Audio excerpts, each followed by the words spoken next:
निकी, मैंने कहा ना तुमसे, मेरी सारी मीटिंग्स कैंसिल कर दो। हाँ हाँ, दिल्ली वाली मीटिंग भी। मैं बहुत ही बड़ी मुसीबत में फंस गया हूँ, मैं घर से बाहर नहीं निकल सकता हूँ। अजीब मुसीबत है, पैसा कम हो तो गरीबी परेशान करती है, और जब पैसे ज्यादा आ जाते हैं तो इनकम टैक्स वाले साथ आते हैं। ये तो अच्छा हुआ मुझे पता चला कि रेड पड़ने वाली है, नहीं तो पता नहीं क्या हो जाता। हाँ हाँ, कैसे भी करके सारा पैसा मुझे घर से बाहर लेके जाना है, और उसके बाद मैं शहर से कहीं दूर छुट्टियां मनाने चला जाऊंगा। ठीक है, मैं बाद में तुमसे बात करता हूं।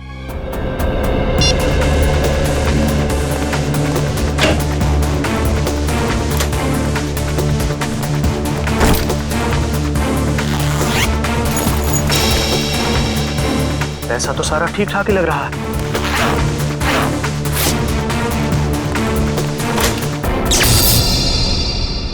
अरे, ये लाइट कैसे चली गई? ऐसे तो कभी जाती नहीं है लाइट।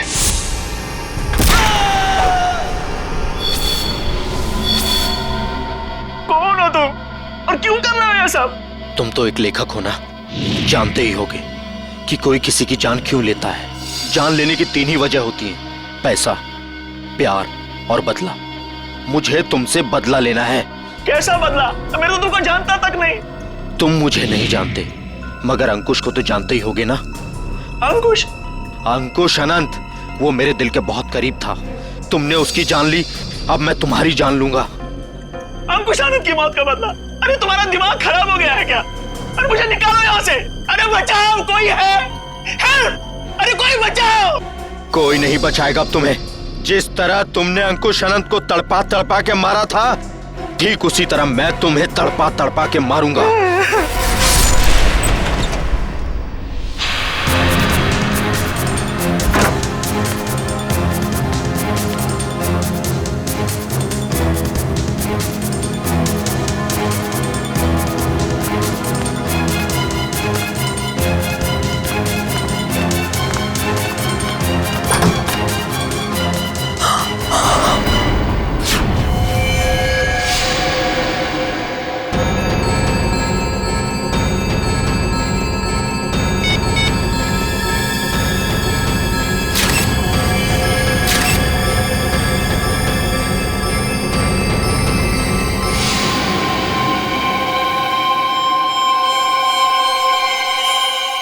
ये क्या है? चाकू।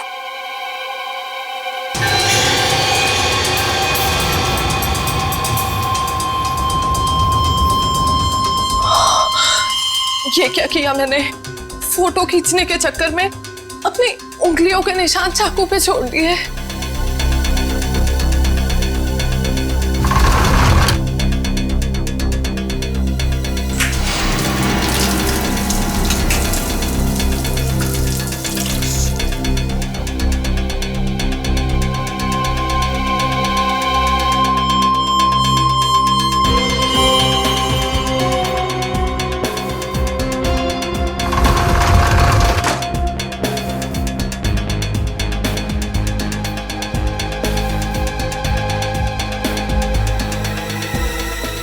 अभी बाहर के पब्लिक फोन से सीआईडी को फोन कर देती हूँ।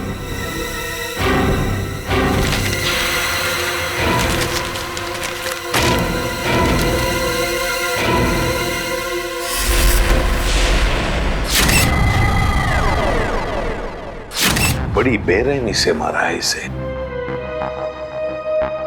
गला तो पूरा चीर के रखा है। देखने से लगता है कि खूनी के दिल में इसके लिए बहुत नफरत थी। हाँ, बदला लेने के लिए किया गया खून है ये।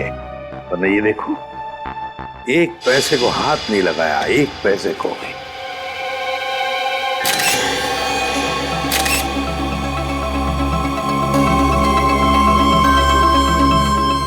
सर, हाँ सर ये देखिए, ये चाकू वहां बेड के पास पड़ा हुआ था। सर, इस चाकू पे तो जरा भी खून नहीं लगा हुआ है, बिल्कुल साफ है। श्रेया, स्प्रे मार के देखो जरा। सर,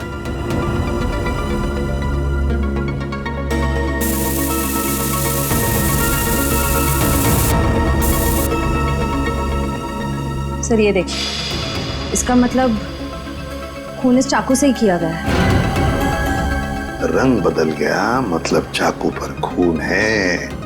खून इसी चाकू से किया गया है। सर एक बात समझ में नहीं आ रही, खूनी ने चाकू को साफ करके यहीं क्यों छोड़ दिया? वो इसे अपने साथ भी तो ले जा सकता था। बिल्कुल, चाकू यहीं पर छोड़ के क्यों गया वो, और वो भी साफ करके? कोई ना कोई तो वजह जरूर है। सर, हाँ दगोड़िया जी का मैनेजर आ गया। आ गया? जी सर। ठीक है सचिन, बॉडी को फॉरेंसिक लैब भेजने का बंदोबस्त करो। अच्छा। इस मैनेजर से मिलता हूं।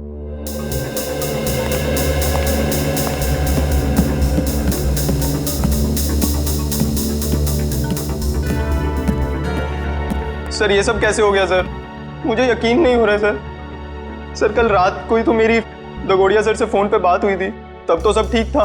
दगोड़िया जी का किसी के साथ कोई झगड़ा वगड़ा था? कोई दुश्मनी थी? नहीं सर, जहां तक मुझे याद है ऐसा कभी उन्होंने कोई जिक्र नहीं किया। एक लड़की ने हमें फोन किया था, वो कहाँ है? सर लड़की ने? हाँ। नहीं सर, दगोड़िया सर के परिवार में इनके अलावा और कोई नहीं है। दगोड़िया सर अकेले ही थे। तो सर फिर जिस लड़की ने हमें फोन किया था वो कौन थी? सर कहीं वही लड़की खूनी तो नहीं थी? नहीं श्रेया, लड़की खूनी नहीं हो सकती। लाश को उठा के ऊपर लटकाना कोई आसान काम नहीं है, ये कोई लड़की नहीं कर सकती। सर एक और बात समझ में नहीं आ रही, लड़की हमें इन्फॉर्म करने के बाद कि खून हुआ है यहाँ पे, खुद कैसे गायब हो गई? डर गई होगी और शायद इसीलिए उसने लैंडलाइन से, मेरा मतलब है पीसीओ से हमें फोन किया होगा। ऊपर जो पैसों से भरी बैग है, क्या जानते हैं आप उस पैसे वाले बैग के बारे में? दरअसल दगोड़िया सर कल काफी परेशान थे। एक्चुअली उन्हें पता चला था कि उनके घर में इनकम टैक्स की रेड पड़ने वाली है और इसीलिए उन्होंने अपनी सारी मीटिंग्स भी कैंसिल करवा दी थी। अच्छा, तो शायद इसीलिए पैसे ठिकाने लगाने के प्लानिंग में लगे होंगे दगोड़िया जी। और बस उसी वक्त खूनी आ गया और दगोड़िया जी का काम तमाम कर दिया।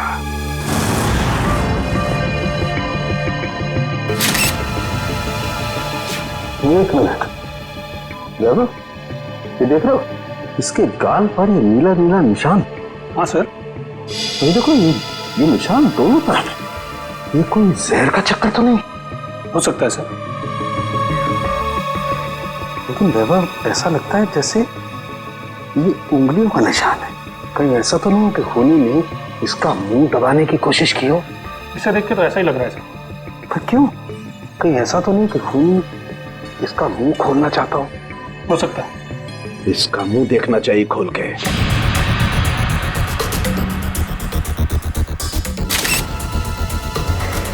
जरा फोर्स देना।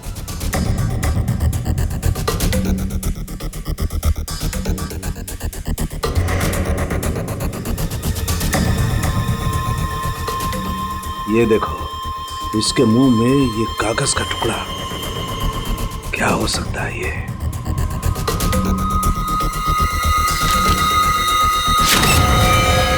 अंकुश आनंद, ये किसका नाम हो सकता है? खूनी अपना नाम लिख करके तो कागज का टुकड़ा इसके मुंह में डालेगा नहीं? नहीं सर। फिर ये चक्कर क्या है? अरे देखो, कागज के दोनों तरफ खून भी लगा हुआ है। साळुंखे, ये कागज तुझे दगोड़िया के मुंह में से मिला? हाँ बॉस, मुझे भी बड़ा ताजुब हुआ। कोई खूनी किसी के मुंह में कागज रख के क्यों जाएगा? सर ये भी तो हो सकता है कि ये कागज खूनी ने उनके मुंह में ना रखा हो, बल्कि उन्होंने खुद मरने से पहले ये कागज खूनी से बचाने के लिए अपने मुंह में खुद ही डाल दिया। हाँ सर, हो सकता है उनकी मौत इस कागज की वजह से ही हुई हो सकता है वो ना चाहते हो कि ये कागज खूनी के हाथ लग जाए, इसीलिए उन्होंने इस कागज को अपने मुंह में छुपा लिया। नहीं श्रेया, मुझे नहीं लगता कि कागज उन्होंने खुद अपने मुंह में छुपाया, बल्कि जिस तरीके के नीले निशान उनके गालों पर पड़े हुए थे, मुझे तो ये लगता है कि खूनी ने जबरदस्ती उनका मुंह खोला और बाद में ये कागज उनके मुंह में ठूस दी। साळुंखे, खून से सने कागज पर लिखा अंकुश आनंद। ये जो खून है, क्या दगोड़िया के मुंह के अंदर कोई चोट के निशान या फिर कोई खून था? नहीं बॉस, लाश के मुंह में किसी किस्म का कोई जख्म या कोई चोट का निशान नहीं था। मुझे लगता है कि खूनी ने पहले दगोड़िया साहब को मारा और उसके बाद ये कागज उनके मुंह में रख दिया। ये जो खून लगा है कागज पे, ये खूनी का है? नहीं सचिन, ये खून दगोड़िया साहब का है। मैंने चेक कर लिया बॉस। सर, इंटरनेट पे ये नाम सर्च किया मैंने, अंकुश आनंद। इस नाम के 2 लोग हैं सर, एक है चेन्नई में और दूसरा नासिक में। पता लगाओ इन दोनों के बारे में। इन दोनों में से एक का संबंध तो जरूर होगा, इस दगोड़िया के साथ जरूर होगा। हेलो, हाँ, कहाँ पे? ठीक है, हम लोग पहुंचते हैं। सर, एक और खून हो गया है, लेखक मुकेश कुमार का। लेखक मुकेश कुमार? मतलब एक और लेखक का खून? तो फिर जरूर इस मुकेश कुमार और दगोड़िया के खून में कोई ना कोई संबंध है, कोई ना कोई संबंध जरूर है।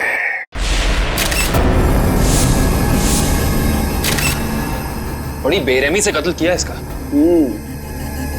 सलोंके सर, ये ग्लास बॉक्स एयर टाइट ही है ना? हाँ काविन, किसी ने इस बेचारे को इस ग्लास बॉक्स में जबरदस्ती बंद कर दिया, और क्योंकि ये ग्लास बॉक्स एयर टाइट बंद है इसलिए इस बेचारे को बिल्कुल हवा नहीं मिली, और ऑक्सीजन नहीं मिलने के कारण इस बेचारे का दम घुट गया और ये मर गया।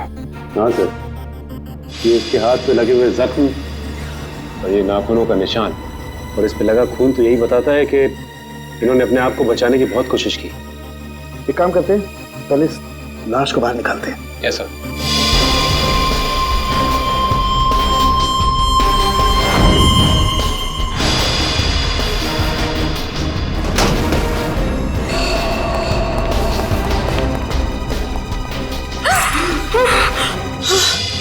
सर, पड़ोसियों को लेकर आया हूं, इन्होंने देखा है खूनी को अंदर आते हुए।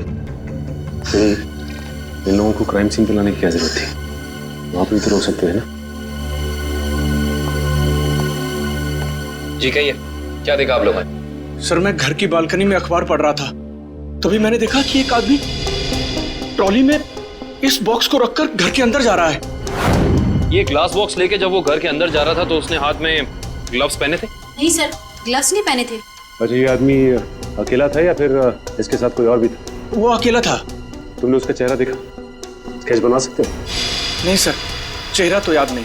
पर हाँ, उसका बायां कंधा बार बार हिल रहा था, जैसे कि कोई कपकपाहट हो रही हो।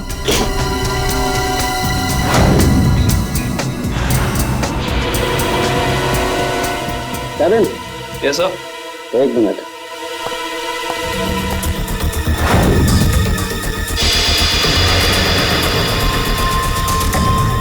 ये देखो कैविन, इस लाश के मुंह में ही ये कागज का टुकड़ा। कहीं इस कागज के टुकड़े पे भी अंकुश आनंद का नाम तो नहीं लिखा? देखना पड़ेगा।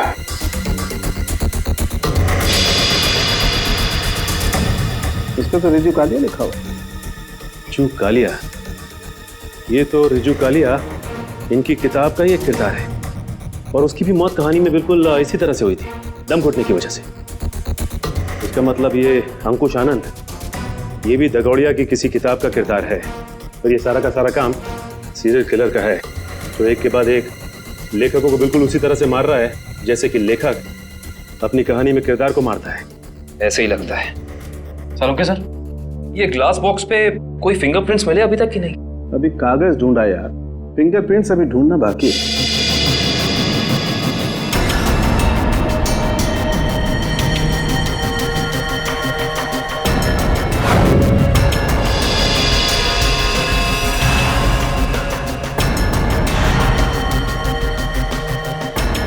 मैग्नीफाइंग ग्लास देना जरा।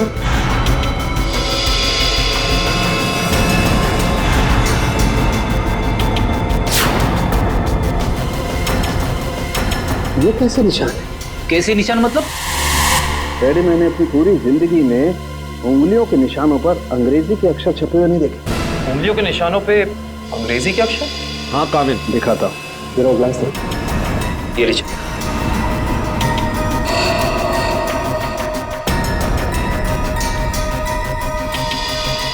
PRIUI, देखो क्या चक्कर हो सकता है?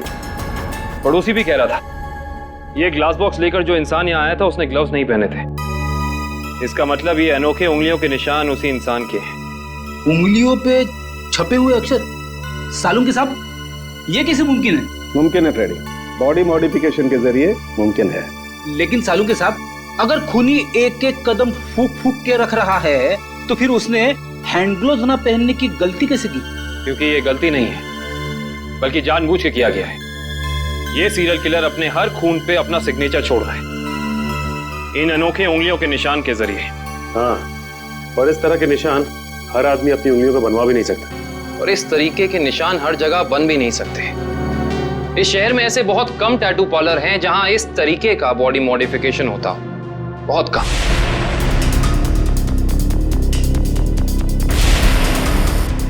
यस। ये बॉडी मॉडिफिकेशन आपने किया है? No sir. क्या आपने बनाया?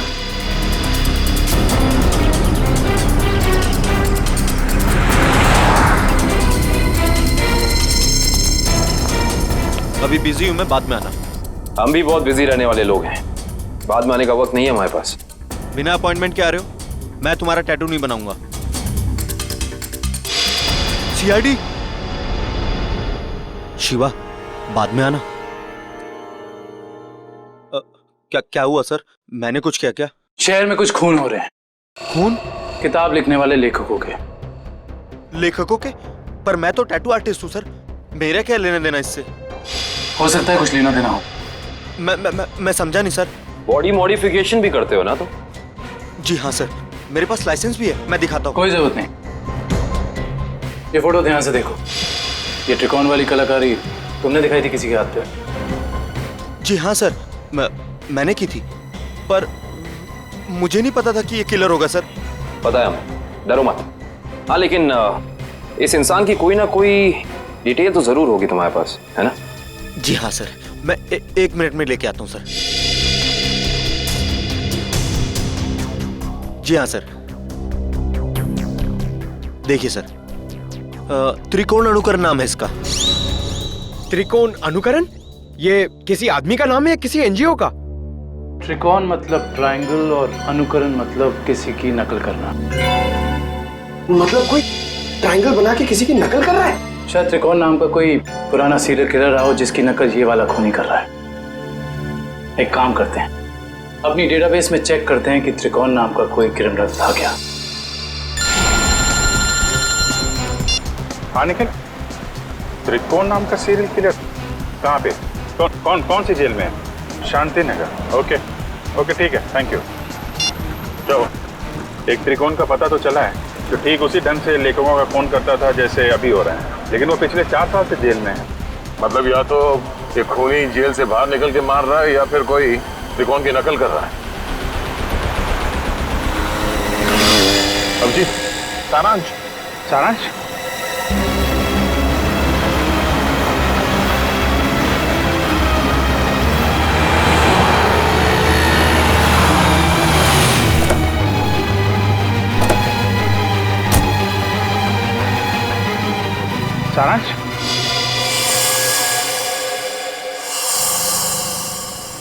नहीं अंकल, मैं तो अभिषेक हूँ।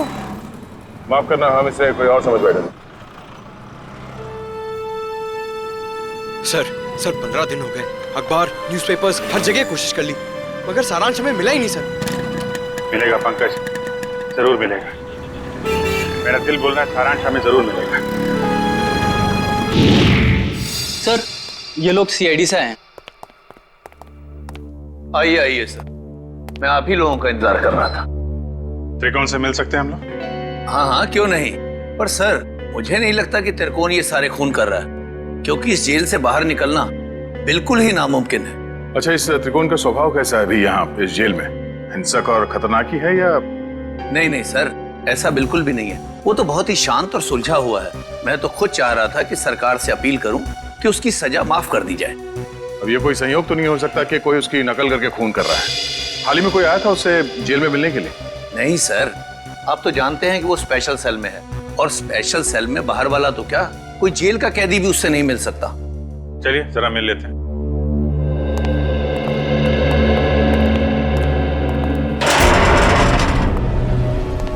त्रिकोण, देखो तुम्हारे लिए आज कितने खुशी का दिन है। इतने सालों के बाद तुमसे सीआईडी वाले मिलने आए। क्या बात है जेलर साहब, आज आपका कानून मुझ पे इतना मेहरबान क्यों है? मेहरबान नहीं हुआ, बस ये समझ लो कि तुमसे ये पूछने आए कि जेल में बैठे बैठे तुमने दोबारा खून करना कैसे शुरू कर दिया? कमाल है आप लोगों का भी। इतने सालों से मुझे इस जेल में कैद करके रखा है, लेकिन शक करने की आदत आप लोगों की गई नहीं। तो फिर कौन है वो जो बाहर लेखकों के खून कर रहा है ठीक तुम्हारी तरीके से, और तुम्हारी तरीके से कंधे उचकाता है? कौन हो सकता है जो मेरी तरह खून कर रहा है? शायद तुम्हारा कोई परिवार वाला, कोई दोस्त या कोई रिश्तेदार। कोई नहीं है मेरा। बचपन अनाथालय में बीता है और जवानी जुर्म की सड़कों पर। तो तुम ये कहना चाहते हो कि तुम्हारे खून करने के तरीके के बारे में किसी और को मालूम नहीं है? किसी को नहीं। तुम्हें किसी पे शक है? देखो, जो कुछ मालूम है बता दो, शायद हम किसी की जिंदगी बचाने में कामयाब हो जाए। क्या आपकी मदद करने से मेरी सजा कम हो सकती है? वादा नहीं कर सकते, लेकिन अगर तुम्हारी मदद से हम उस नकलची खूनी को पकड़ लेंगे तो दरख्वास्त जरूर करेंगे सरकार से तुम्हारी सजा कम हो जाए। ठीक है, मुझे उम्मीद है कि आप अपने शब्द भविष्य में आगे जरूर याद रखेंगे।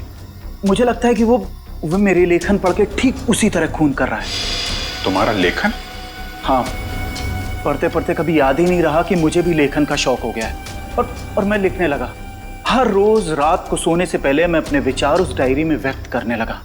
मतलब मारने का प्लान, मारने का तरीका, उसका नाम, सब कुछ तुम उस डायरी में लिखते थे? जी हाँ, मुझे लगता है कि वो डायरी उसके हाथ लग गई और वो मेरे विचारों से प्रभावित होकर ठीक उसी तरह जुर्म के रास्ते पर आगे बढ़ चुका है। कहाँ रखी कहाँ थी तुमने वो डायरी?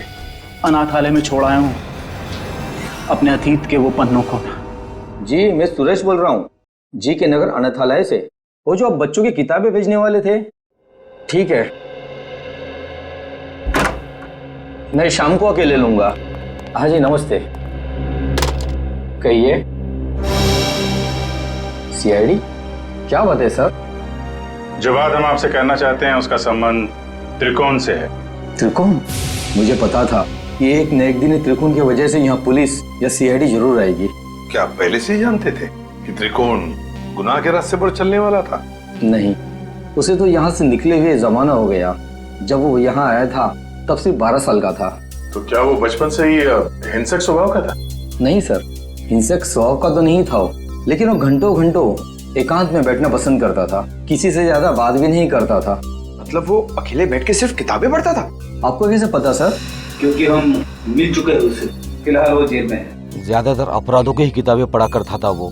किताबों के पन्नों में डूबकर एक अलग ही दुनिया में चला जाता था। किताबों के किरदारों से बातें करने लगता था कि तुमने खाना खाया या नहीं। कभी कभी तो मैं डर जाता था कि इसका ये जुनून एक मानसिक बीमारी ना बन जाए। आपका डर बिल्कुल ठीक निकला। उसके इसी मानसिक बीमारी ने उसे मजबूर किया उन लेखकों को मारने पे जिनके उपन्यास वो पढ़ता था और जिनके लेखन से वो काफी प्रभावित था। और उन लेखकों को बिल्कुल वैसे मार रहा है जैसे उन्होंने उपन्यास में किरदारों की मौत लिखी है। मुझे इस बात से जरा भी हैरानी नहीं हो रही है, क्योंकि अगर उसका कोई पसंदीदा किरदार उपन्यास में मर जाता तो चीख चीख कर रोता, लेकिन अब तो जेल में है ना, तो आप लोग यहाँ क्यों? देखिए, लेखकों के फिर से खून हो रहे हैं, बिल्कुल उसी तरह से जैसे त्रिकोण करता था। मतलब त्रिकोण जेल से भागकर फिर से खून कर रहा है? नहीं, त्रिकोण तो अभी भी जेल में है। कोई और है जो त्रिकोण की तरह नकल करके लेखकों का खून कर रहा है। किसी पे शक है आपको? नहीं सर, मुझे किसी पे शक नहीं है। चलो ठीक है, मगर त्रिकोण यहाँ पर जिस कमरे में रहता था, क्या वो कमरा हम देख सकते हैं? सर, वो तो बहुत पुरानी जगह है, अब वहाँ कोई नहीं रहता है। फिर भी ठीक है सर, आइए।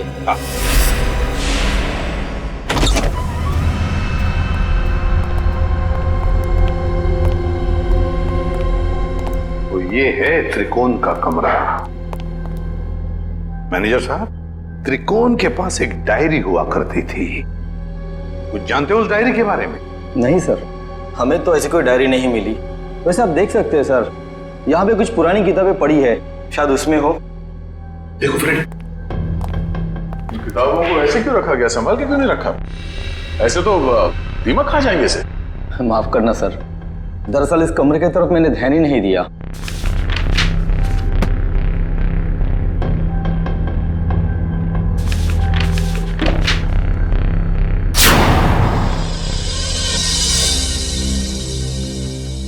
सर, डायरी तो दिख नहीं रही। लेकिन मुझे कुछ दिख रहा है सर। क्या? सर, ये ईंट देखिए दीवार पे, बिल्कुल अलग है। पूरी दीवार में जितनी ईंट है उससे अलग है। दया, जरा देख लो। सर, वो केस याद है ना आपको? दीवार से लाशें निकलने वाला केस, कहीं इस केस में भी ऐसा ही कुछ? डायरी ढूंढ रहे हम, समझे? लाशें नहीं।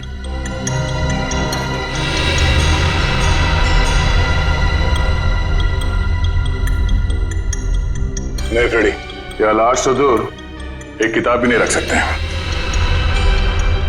सर, देखिए, फाइल कार्ड है। हाँ, त्रिकोण।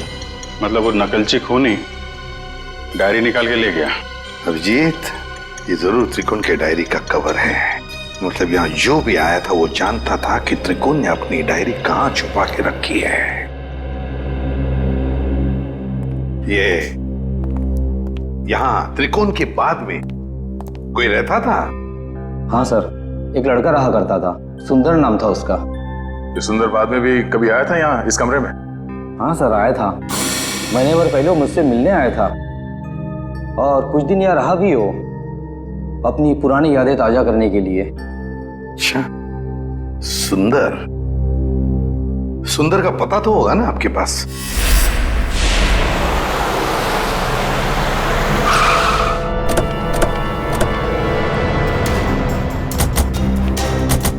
वाह भाई वाह, कितना आलीशान घर बनाया सुंदर ने। अंदर चल के देखते हैं और क्या क्या आलीशान राज छिपा रखे हैं सुंदर ने। दरवाजा तो खुला हुआ है, कहीं भाग तो नहीं गया सुंदर? लगता है कुछ गड़बड़ है। सुंदर! ओह माय गॉड, वो देखो।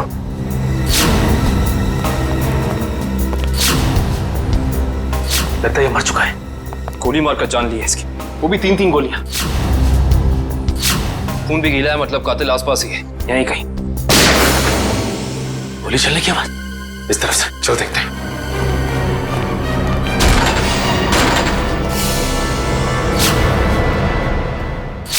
देखो से। सुंदर जी, हाथ ऊपर।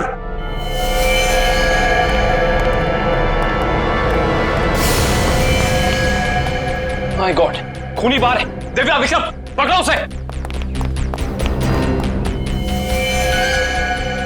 लगता है ये हमें कुछ बताना चाहते हैं। हाँ कभी।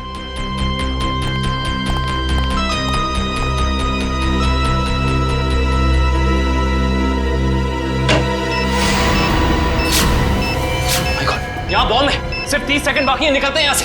चलो जल्दी चलिए। मैं मेरी मीना को ऐसा छोड़ के नहीं जा सकता। मीना, मीना, अरे रुक जा, मर जाएगा।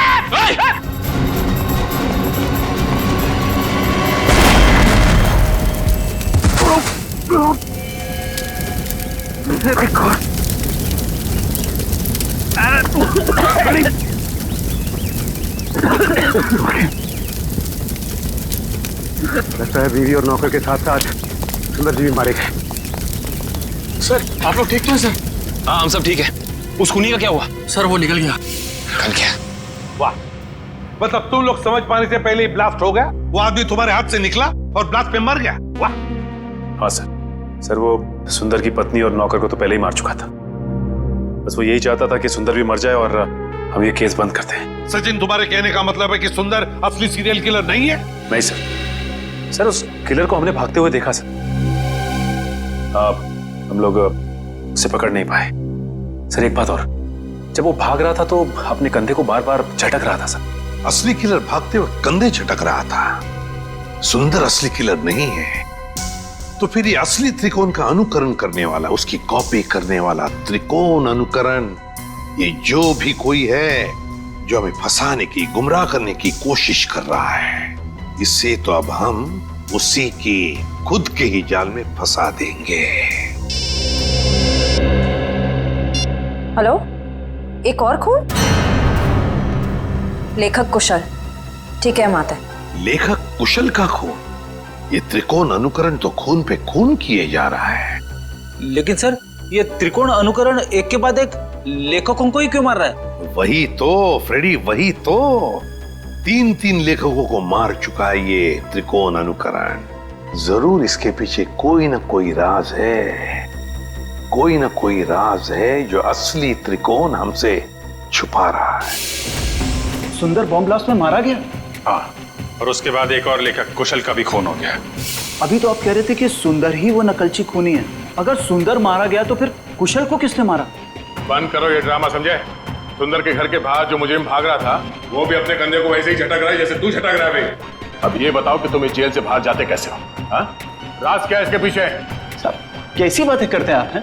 आम जेल से कैदी का भागना इतना मुश्किल है, तो फिर आपको लगता है कि मैं इस खास जेल से इतनी पहरेदारी होने के बावजूद भाग सकता हूँ? तुम्हारे अनाथालय वाले कमरे में सुंदर के अलावा कोई और नहीं रहा था, तो वो डायरी किसी और ने कैसे पढ़ी? किसी ने वो डायरी पढ़ी या नहीं पढ़ी ये मुझे नहीं मालूम है, लेकिन मेरी डायरी में अगला नाम उस कुशल का था जिसे मैं मारना चाहता था। मतलब उस लिस्ट में किस किस के नाम है तुम्हें अभी भी याद है? जी मेरे पास लिस्ट है, आप चाहें तो मैं उसकी एक कॉपी दे सकता हूँ।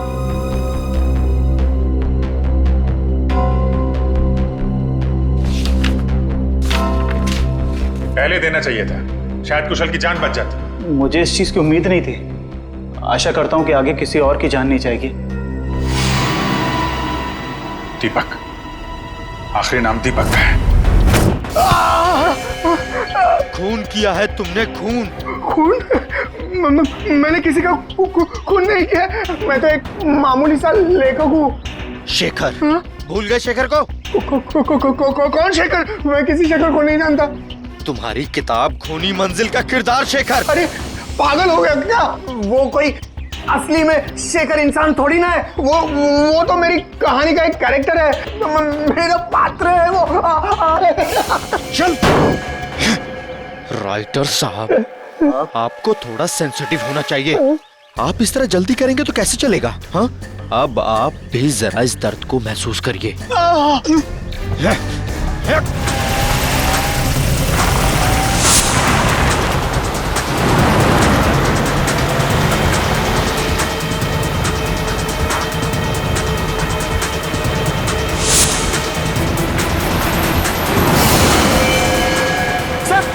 सर दीपक डाउन गाड़ी में।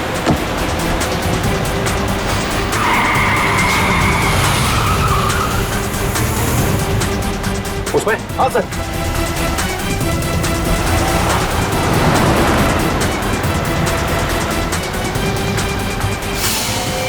आज ये नकलची लंगूर हमारे हाथ से बचेंगे नहीं।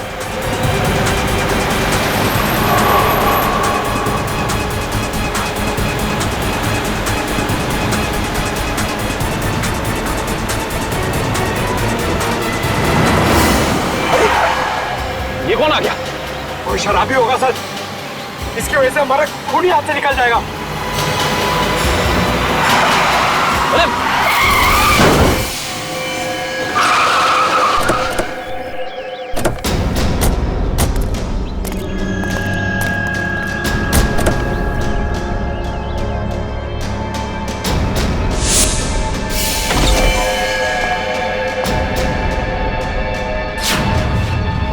इनका तो बहुत खून भरा है।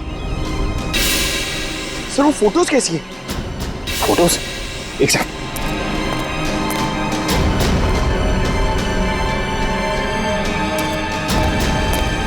ये देखो, ये तस्वीरें केसी डगोडिया के क्राइम सीन की तस्वीरें इनके पास। ये फोटोज इसके पास कैसे आई सर? ये कोई जर्नलिस्ट या रिपोर्टर तो नहीं? जर्नलिस्ट को तो वहां अंदर आना अलाउ नहीं किया था।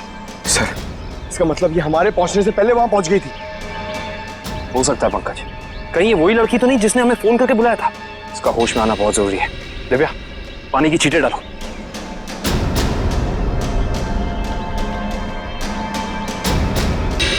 मैडम आप ठीक तो हैं? आप ठीक तो है ना? हाँ मैं ठीक हूँ। हम लोग सीआईडी से हैं। ये तस्वीरें आपके पास कहाँ से आई? वो देखिए मैडम, जो भी आपको पता है हमें सब साफ साफ बता दीजिए, वरना इन लेखकों के खून में आप फंस जाएंगी।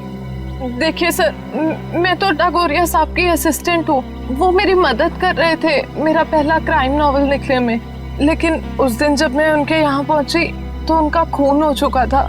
फिर मेरे दिमाग में एक आइडिया आया, मैंने सोचा कि क्यों ना मैं इस पे एक नॉवल लिखूं।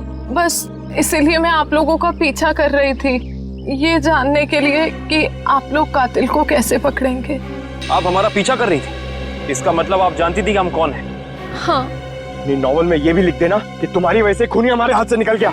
देखिए सर, मुझे माफ कर दीजिएगा, मैंने ये सब जानबूझ के नहीं किया।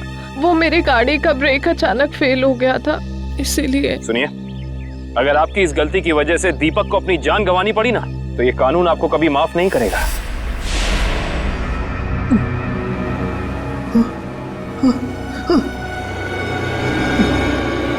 मुझे छोड़ दो प्लीज, प्लीज मुझे यहाँ से जाने दो।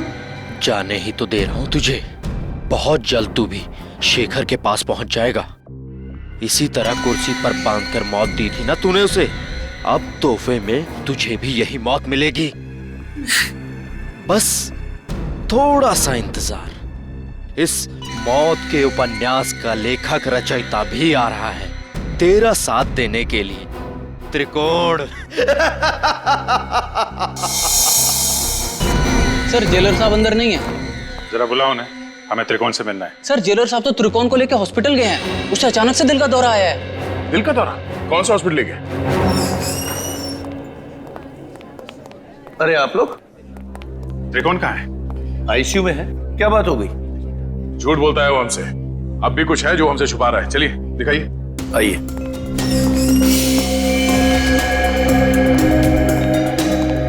कहाँ है ये त्रिकोण? कहाँ है? अभी तो यही था, कहाँ चला गया? सर कहीं वो हॉस्पिटल से भाग तो नहीं गया दीपक को मारने के लिए? भाग कैसे सकता है? यहाँ कौन था? कौन वार्ड बॉय था यहाँ पे?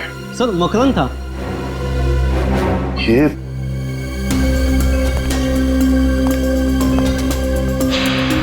अभिजीत, तो बेहोशी की दवाई है। अभिजीत ये देखो, मकरंद का पैर नीचे गिरा पड़ा है। ये बेहोशी की दवाई कहीं मकरंद को कुछ हो तो नहीं गया? नहीं सर, अभी कुछ देर पहले ही देखा मैंने उसे, किसी मरीज को हॉस्पिटल के बाहर लेके जा रहा था वो। ये मकरंद अभी वापस आएगा? नहीं सर, उसकी ड्यूटी खत्म हो गई। इसमें कहाँ मिलेगा वो? सर दारू के ठेके पे। अच्छा, तो ये है मकरंद जी। हाँ सर, ये बार में बैठ के अपने दोस्तों के साथ शराब पी रहा था और अपने जुर्म के किस्से चटकारे लेकर सुना रहा था सर। तो हमने सोचा क्यों ना इसे ब्यूरो में ले चलें, इसकी अच्छी तरह से खातिरदारी करें। वाह वाह वाह सचिन, ये तुमने बहुत अच्छा काम कर दिया। क्यों मकरंद जी, अब हमें भी सुनाओगे ना अपने कारनामों की कहानियां? क्यों, बताओ। साहब मुझे 1 लाख रुपए दिए गए थे उस मरीज को अपने वार्ड से बाहर लाकर गाड़ी में बिठाने के लिए। क्या? हाँ साहब। 1 लाख रुपए के लिए अपने आप को बेच दिया तुमने? किसने दिए थे पैसे तुम्हें? साहब ये मत पूछे, अगर उसे पता चला कि मैंने उसका नाम बता दिया तो वो मुझे। अच्छा, तो तुम्हें क्या लगा हम तुम्हें ऐसे ही छोड़ेंगे? और खातिरदारी करेंगे हम तुम्हारी, ऐसी खातिरदारी कि जिंदगी भर याद रखोगे। क्यों सचिन? बिल्कुल सर। अरे नहीं साहब, इसकी क्या जरूरत है, मैं बताता हूँ ना साहब, बताता हूँ मैं। फिर बताओ जल्दी। ढूंढो इस घर को अच्छी तरह से ढूंढो। देखो कहीं छुप कर बैठा है क्या? कोई ना कोई सुराग तो जरूर मिलेगा।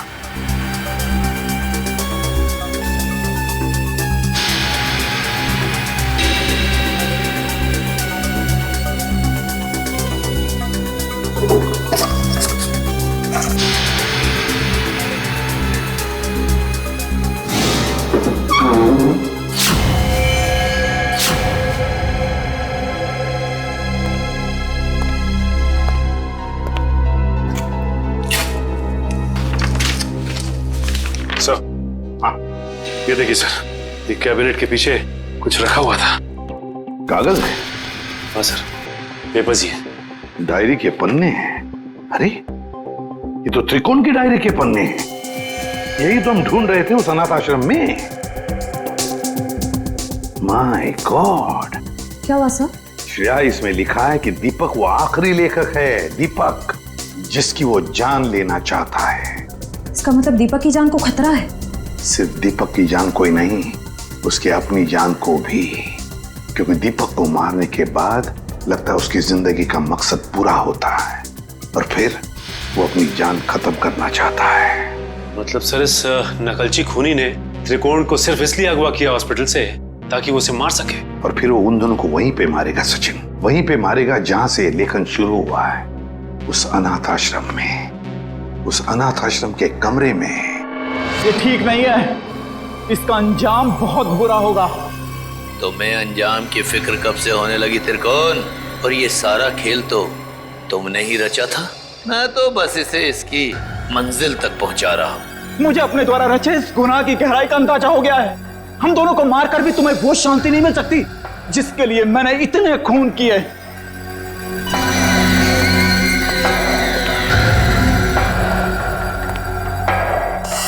हाँ हाँ क्यों नहीं, पर मुझे नहीं लगता कि ये सारे खून त्रिकोण ही कर रहा है।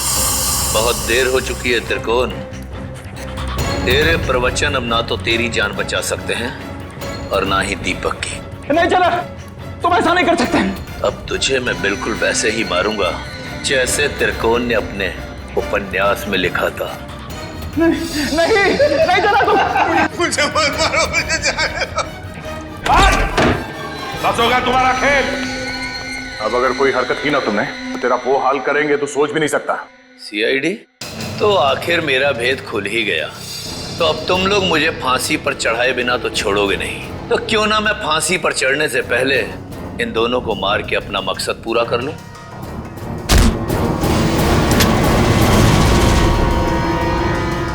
जेलर साहब उर्फ त्रिकोण अनुकरण बहुत झोंक लिया दुनिया की आंखों में धूल। आगे की कहानी हम तुमसे ही सुनेंगे। बताओ जल्दी, क्यों मारा तुमने? मैं जानता था मेरे लेखन में वही आकर्षण है, वही शक्ति है जो उन लेखकों के लेखन में थी जिनका मैंने खून किया। और इसीलिए त्रिकोण ने मुझे इसके अनाथालय भेजा ताकि इसकी डायरी के बहाने मैं इसका लेखन पढ़ सकूं और इसका फैन हो जाऊं, और ऐसा फैन हो जाऊं कि ये मुझसे जो चाहे वो करवा सके। जेलर साहब को फैन बनाने का मेरा सिर्फ और सिर्फ एक ही इरादा था, ताकि मैं अपनी सजा कम करा सकूं। इसलिए मैंने अपने हिसाब से इन्हें खून करने पर मजबूर किया ताकि मैं आप लोगों की मदद से सुंदर को पकड़वा सकूं और अपनी सजा कम करा सकूं। और सुंदर को बलि का बकरा बनाने के बाद मुझे इस बात का अंदेशा हुआ कि त्रिकोण का सपना कभी पूरा नहीं होगा। इसके लिए कुशल, दीपक और त्रिकोण की जान लेना भी जरूरी है। तो मैंने त्रिकोण के खाने में एक दवा मिला दी जिससे इसको दिल का दौरा पड़े, और फिर मैं इसे अस्पताल से अगवा करके इसको इसकी मंजिल तक पहुंचा सकूं। अगर सीआईडी को सुंदर की लाश मिल गई तो शायद वो सीरियल किलर को ढूंढना बंद कर दें, मगर फिर त्रिकोण के उस सपने का क्या होगा? उन सब लेखकों को मार के मोक्ष प्राप्त करने का सपना? नहीं, मैं पूरा करूंगा त्रिकोण का वो सपना। मैं त्रिकोण को गुमराह होने नहीं दे सकता। उन सब लेखकों को मैं मारूंगा और फिर उसके बाद त्रिकोण को भी मैं जिंदगी की जंजीरों से मुक्त कर दूंगा, जैसा कि वो चाहता है।